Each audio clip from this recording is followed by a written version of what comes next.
نحمده ونصلي على رسوله الكريم اما بعد اعوذ باللہ من الشیطان الرجیم بسم اللہ الرحمن الرحیم انا نحن نزلنا الذکر وانا له لحافظون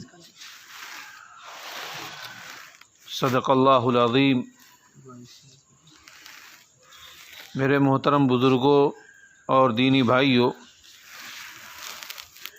آج ہمارے عزیز حافظ عارث سلمہ نے تراویح میں قرآن کریم کو سنا کر کے مکمل کیا ہے، جو ہم سب کے لیے باعث مسرت ہے۔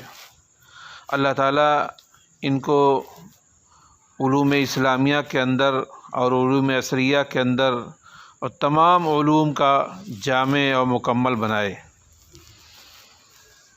قرآن پاک اللہ تبارک و تعالیٰ کی طرف سے نازل کردہ ایسی کتاب ہے کہ روئے زمین پر اس سے پہلے آسمان سے ایسی کتاب نازل بھی نہیں ہوئی۔ یعنی آسمان سے جو نازل ہونے والی کتابیں ہیں وہ بہت سی ہیں، مشہور ان میں سے 4 جو کہی جاتی ہیں، قرآن پاک ہے، تورات ہے، انجیل ہے، زبور ہے، یہ مشہور ہے۔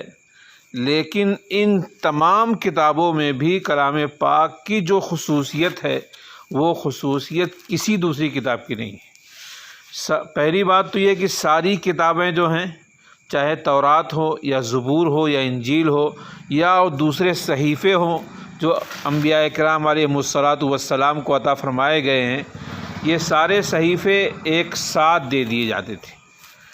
مطلب پوری تورات ایک ساتھ دے دی گئی، پوری انجیل ایک ساتھ دے دی گئی، پوری زبور ایک ساتھ دے دی گئی، اور سارے صحیفے جو دیے گئے ایک ساتھ دے دیے گئے۔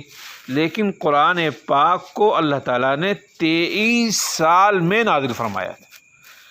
اس کی ایک بنیادی وجہ یہ ہے کہ خود قرآن کریم نے اس کا تعارف بھی کرایا ہے، اپنا ایک اچھا تعارف کرایا ہے۔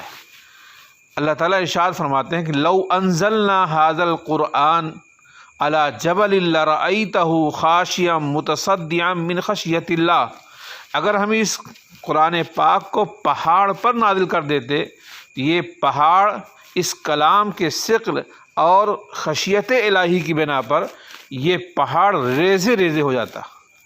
یہی وجہ ہے کہ حضور اکرم صلی اللہ تعالیٰ علیہ وسلم پر جب یہ کلام پاک نازل ہوتا تھا تو حضور جیسا مضبوط انسان، یعنی حضور اکرم صلی اللہ تعالیٰ علیہ وسلم کو اللہ تعالیٰ نے جسمانی اعتبار سے بھی اور روحانی اعتبار سے بھی جتنا مضبوط بنایا تھا، کسی انسان کے لیے تصور نہیں ہے۔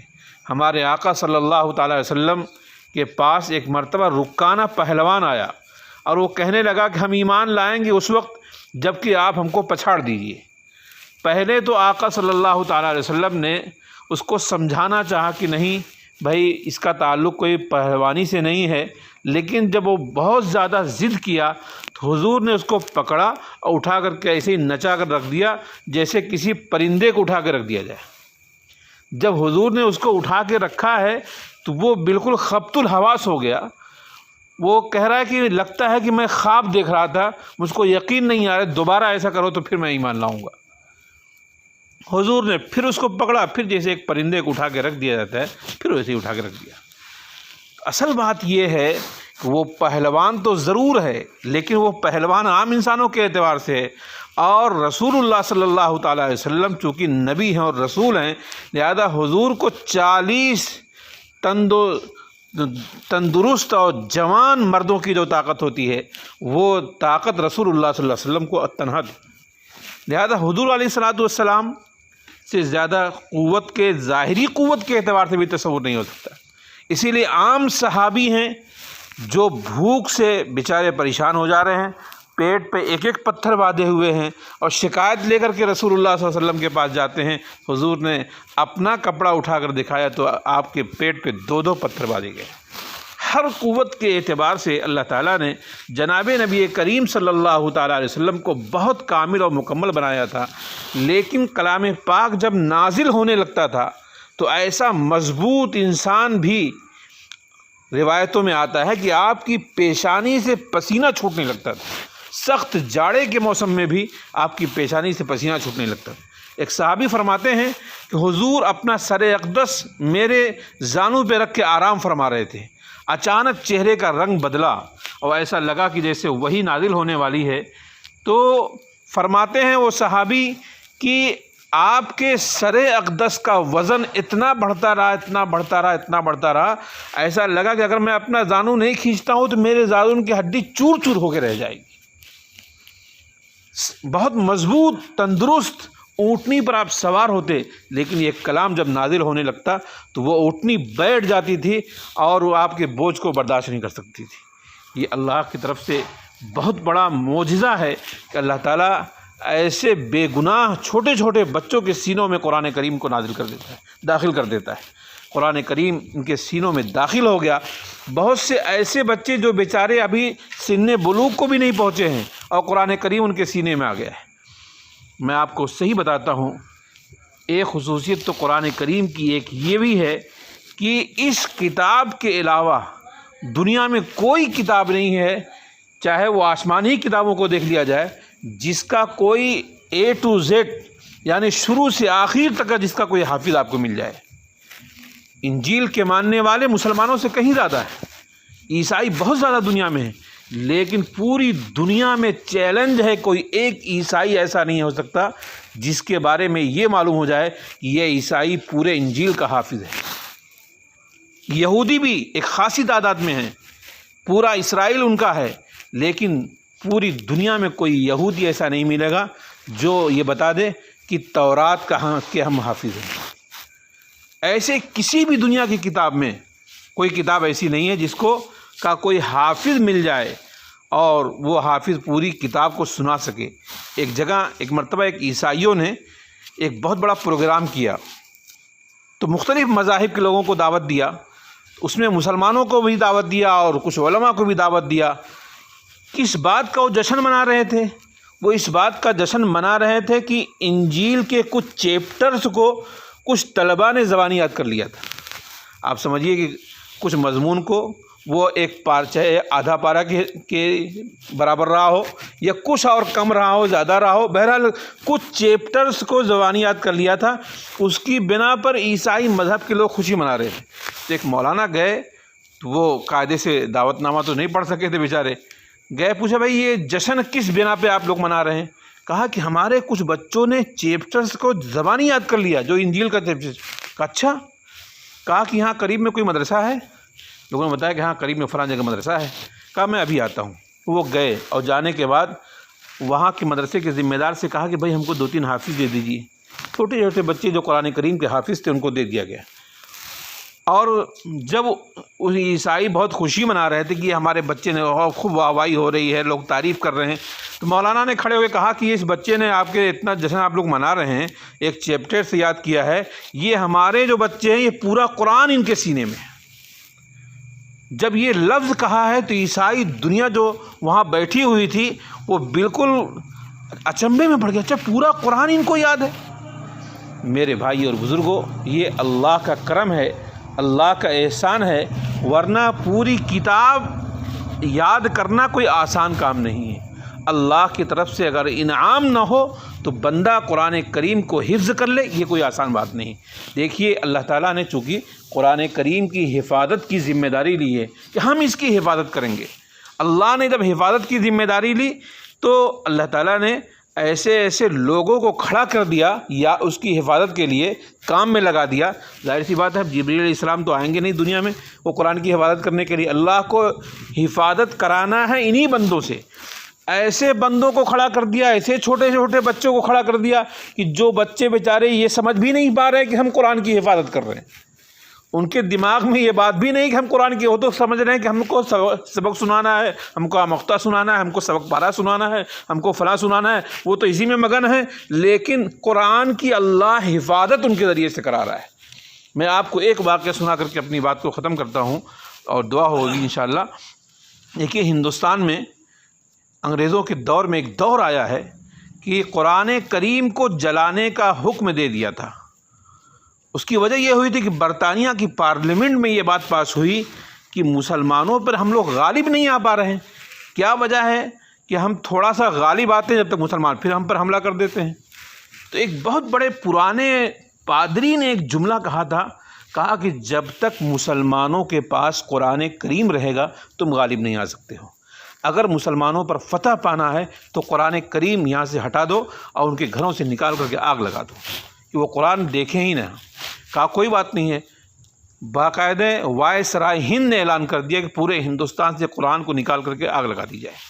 تاریخ میں لکھا ہوا ہے کہ دہلی سے، کلکتے سے، بمبئی سے، لکھنؤ سے اور بڑے بڑے شہروں سے، مختلف جگہوں سے قرآن کو باقاعدہ جمع کیا جاتا ہے، قرآن میں آگ لگا دی جاتی ہے۔ جب قرآن میں آگ لگائی جا رہی تھی اس دوران ایک شخص، ایک انگریز افسر آیا تھا پانی پت میں قرآن میں آگ لگانے کے لیے۔ جب وہ پانی پت پہنچا ہے تو پانی پت کے لوگ بہت بااخلاق تھے، بہت علمی آدمی تھے وہ لوگ۔ تو ایک صاحب نے اس کو دعوت دیا کہ ایسا ہے کہ ہمارے ہاں کھانے کی آپ کی دعوت رہے گی۔ تو انگریز گیا کھانے کے لیے۔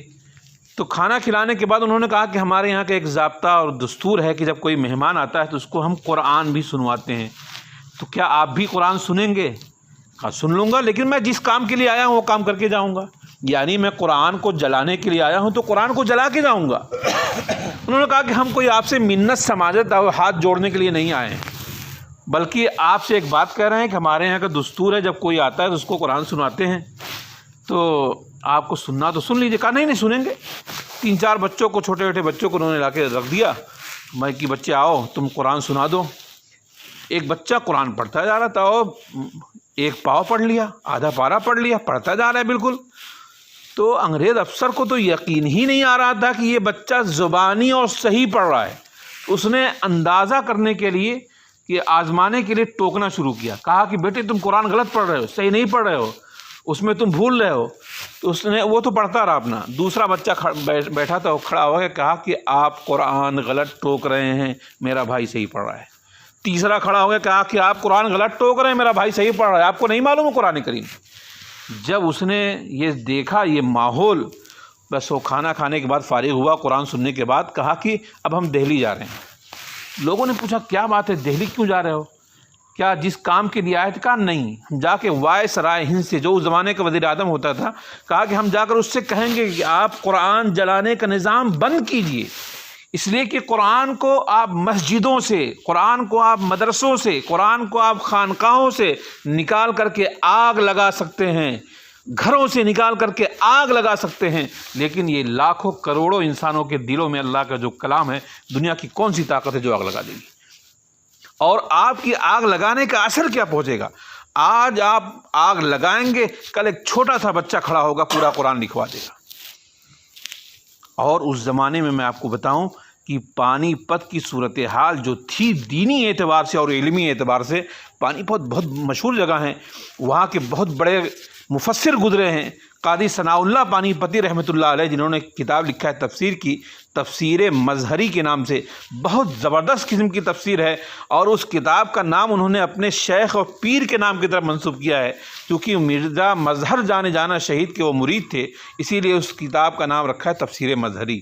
بہرحال اس زمانے میں کتابوں میں لکھا ہوا ہے، تاریخ میں، اس زمانے میں پانی پت کی سڑکوں پہ جھاڑو لگانے والی عورتیں قرآن کی حافظ ہوا کرتی تھیں۔ یہ تاریخ میں لکھا ہوا ہے کہ ایک عورت جھاڑو لگاتے لگاتے کچھ دور پہنچتی، دوسری عورت سے ملاقات ہوتی تو پوچھتی کہ بہن تم نے کتنے پارے کی تلاوت جھاڑو لگاتے ہوئے کر لیا ہے؟ تو وہ بتاتی کہ میں صبح سے اب تک 10 پارے کی تلاوت کرتی ہوں۔ جس معاشرے میں بھنگن عورتوں کا یہ عالم رہا ہو، اس معاشرے میں شریف گھرانے کی عورتوں کا کیا عالم رہا ہوگا؟ میرے بھائی اور بزرگوں، اصل بات یہ ہے کہ قرآن سے ہمارا دلی رشتہ، دلی تعلق ہونا چاہیے۔ جتنا ہی زیادہ دلی تعلق ہوگا اتنا ہی زیادہ ہماری کامیابی ہوگی۔ جیسا کہ علامہ اقبال نے کہا تھا، وہ معزز تھے زمانے میں مسلمان ہو کر، وہ معزز تھے زمانے میں مسلمان ہو کر، اور ہم خار ہوئے تاریخ قرآن ہو کر۔ ہم نے قرآن کریم کو صرف رکھ دیا ہے، کس کے لیے رکھا ہے؟ جب کسی کا انتقال ہو جائے گا تو نکلوائیں گے اور نکالیں گے اس کو بخشوانے کے لیے، نہیں، قرآن کریم کو اپنے سینے میں بیٹھانے کے لیے آپ روزانہ تلاوت کیجئے، گھروں سے تلاوت کی آواز آنی چاہیے انشاءاللہ العزیز۔ اگر ایسا ماحول بنے گا تو بہت سی بلائیں تو ویسے ہی ٹل جائیں گی۔ اللہ تعالی ہم لوگوں کو کہنے سننے سے زیادہ عمل کی توفیق عطا فرمائے اور قرآن کریم سے رشتے کو مضبوط کرنے کی توفیق عطا فرمائے۔ دعا فرما دیں۔ اللہم صلی علی سیدنا مولانا محمد وعلی آل سیدنا مولانا محمد۔ ربنا ظلمنا انفسنا وان لم تغفر لنا وترحمنا لنکونن من الخاسرین۔ اے اللہ ہماری گناہوں کو معاف فرما، اے اللہ ہماری خطاؤں کو معاف فرما۔ اے رب العالمین، آج کی جو شب ہے یہ 27ویں شب ہے، جس کے بارے میں زیادہ گمان ہوتا ہے یہ شب قدر ہے، یہ لیلۃ القدر ہے۔ اے اللہ اگر یہ لیلۃ القدر ہے تو اے اللہ ہم سب کو قبولیت سے نواز دے۔ اے اللہ اس کے تمام ثواب کو، اے اللہ اس کی تمام برکات کو ہمیں عطا فرما دے۔ اے رب العالمین، جس بچے نے قرآن کریم کو مکمل کیا ہے آج سنا کر کے، اے اللہ اس کے خاندان میں، اس کے گھروں میں ہر دور میں حافظ قرآن کو پیدا فرما۔ اے اللہ پورے خاندان کے بخشوانے کا یہ ذریعہ بنے۔ اے اللہ ہمیشہ اس کے گھرانے میں قرآن کریم کے حافظ ہوں۔ اے اللہ پورے گاؤں میں کوئی گھر ایسا باقی نہ رہے جس گھر میں قرآن کریم کے حافظ موجود نہ ہوں۔ اے اللہ پورے گاؤں کو قبول فرما لے، پورے علاقے کو قبول فرما لے۔ اے اللہ ضلع اعظم گڑھ کی علمیت ساری دنیا میں مشہور ہے۔ اے اللہ حقیقتاً صحیح معنوں میں دینی تعلیم کے اعتبار سے بھی اس ضلع کو مکمل طور پہ مضبوط فرما دے۔ اے اللہ ہر گھر میں حافظ قرآن ہو، اس کی شکل پیدا فرما دے۔ اے اللہ علوم دینیہ کو، علوم عصریہ کو حاصل کرنے والے ہوں، اے اللہ اس کی شکل پیدا فرما دے۔ اے رب العالمین ہماری دعاؤں کو ہمارے آقا حضرت محمد صلی اللہ تعالی علیہ وسلم کے